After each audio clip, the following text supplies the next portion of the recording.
If you're an artist or creator who wants to journal but for some reason can never stick to it, this might be why. And no, it's not about discipline, morning routines, or having the perfect bullet journal. This is the journaling method that finally worked for me. So you're in the shops, determined to find yourself the perfect journal. You have a ton of half-empty ones at home, which you wrote in for the first few pages and then got bored of, and discarded them to the pile of other unused journals. But those were different. They weren't organized enough, or the organization of it didn't work for you. Or perhaps your handwriting looked a little messy on that one page, or you messed up the layout on that other page, so now the journal is ruined. So now you're on the hunt for that one journal that will be wildly different to all those other ones that you never finished. This one will be the one that you stick with, the one that you'll fill from the very first page to the very last one, crammed with ideas and things you've collected over time. You will fill in every page to perfection this time. And then you see it, the perfect journal. A beautiful front cover, the perfect number of lines per page, and you think, this is it. I will finally finish a journal. And then you go home and you write in it for about 2 weeks, and then it is left stranded on the same pile as all the other journals you were convinced would be different from the rest. If you're like me, you can probably relate to this story. I have many banished journals over the years that I've never come back to. I consider myself to be a fairly chaotic person as well as a perfectionist. This proves to be a fairly lethal combo when it comes to journaling. I want my journal to be organized and structured, but the nature of my thoughts and my approach to organizing my life tend to be antithetical to that. My many attempts to have beautiful bullet journals failed because, well, my brain just doesn't work like that. After one particular failed attempt, where I tried to keep a neat and tidy academic journal to keep on top of everything I had to do for university, I decided to really think about what it was that had led me to lose steam over time.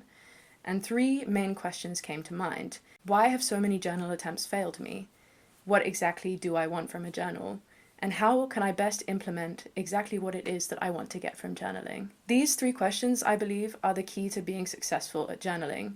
If you're honest in your answers with each one of these questions, then you should be able to land yourself a journal that you will just keep coming back to of your own volition. By answering these questions honestly with myself, I've been able to complete a full journal, every single page from start to finish. So, allow me to walk you through these 3 questions, outlining exactly what it is you should be considering in your answers. So the first question I asked myself was, why have so many journal attempts failed me?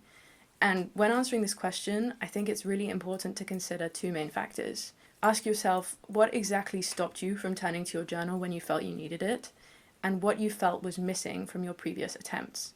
So, to refer to my example of the academic journal that I had been using during university, I had made using the journal an inherently work-heavy endeavor. I simply put too much pressure to stay consistent. Every single week, I would have to draw in a table with that week's classes, the readings I would have to do for them, and I would tick off whether they had been done or not. There came a point where I grew tired of drawing in the same tables every week. It felt like too much effort for very little payoff. Whether or not I wrote in week 12 in my journal, I would still get what I needed to get done. And it literally got to the point where I would be retrospectively writing in weeks because I hadn't done them at the time that I actually needed to. The worst part is that I would spend my time filling in these weeks that I missed instead of actually using the journal for what I needed it for at the time, because in my brain, I couldn't possibly skip documenting a single week. Everything had to be in there, so if I wanted to write a to-do list for today, well, I had to write in all the weeks that I had missed leading up to that day so that it would be in chronological order. As a result, turning to my journal was just too much work, and it didn't feel like it was all that useful to me. It felt unfulfilling, it wasn't hugely helpful to me, and sometimes was actually more of a burden than an aid. I also realized that I wasn't interested in journaling because it felt deeply impersonal. It wasn't an accurate representation of my life or thoughts at the time, but the imposition of some kind of structure or perfection onto my realistically messy life. It had become a space for me just to organize my life, and I couldn't document my thoughts or my feelings in there because it was just too messy to include in such a clean and arranged space. I felt like I was missing the more personal aspect. I wanted to document my life and emotions in all capacities. This also works the other way. In previous journals before this academic one, I had tried to take the purely personal approach, writing in my thoughts and feelings every day. And these I ditched because I felt I couldn't use the space to organize my life. So this brings me to the next question. If these are the reasons that previous journals have failed me, then what exactly should a journal look like for me? And to answer this, I came up with another 2 factors. What things do you feel you should be able to include in a journal? And how do you implement these things in a way that doesn't feel daunting to you? On different days, I would prefer different ways of structuring my day. On some days, I would like to write to-do lists. On other days, I would like to schedule specific times that I do specific things that I need to get done. Sometimes I prefer not to organize my day at all and to just get to things when I can. So if I've decided on a system in my journal where every day I plan exactly what I will do and at which times, I just won't keep that up. I cannot think like that at all. Equally, I can't let my journal just be a space for me to organize my day. I also want to be able to write down or sketch my ideas for artistic projects. I want to scroll in a piece of creative writing when I feel inspired.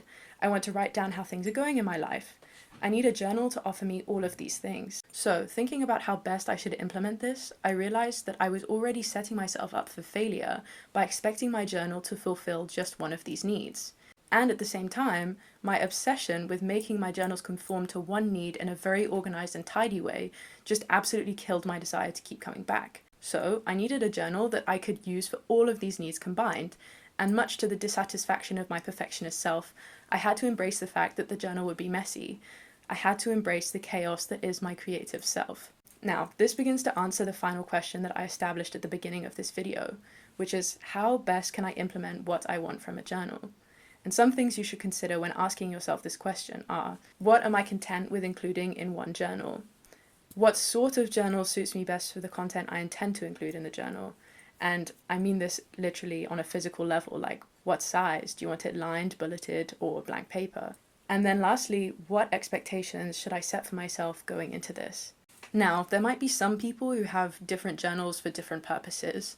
Perhaps you have an art journal for planning and writing about your next projects, and a separate one for life events.